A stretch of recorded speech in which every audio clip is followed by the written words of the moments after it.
అమ్మవారి కవచం అత్యంత పవిత్రమైనది.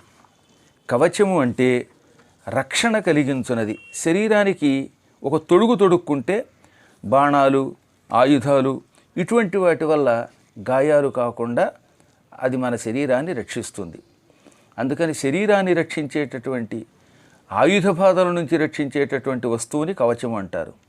శరీరాన్ని, మనస్సుని సర్వకాల సర్వావస్థలలో ఆధివ్యాధి పీడల నుంచి రక్షించే ఒక దివ్య శక్తి ఈ ప్రపంచంలో ఉన్నది.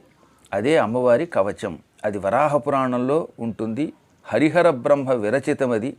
అత్యంత పవిత్రమైన ఈ దేవీ కవచమును శ్రద్ధాశక్తులతో విన్నవాడు, పారాయణం చేసినవాడు జీవితంలో ఏ విధమైన పీడ పొందడు, బాధ పొందడు. ఇటు రోగాల నుంచి, మానసిక రోగాల నుంచి కూడా బయటపడతాడు. అనుకున్న పని తక్షణం నెరవేర్చే దివ్యశక్తి ఈ దేవీ కవచము.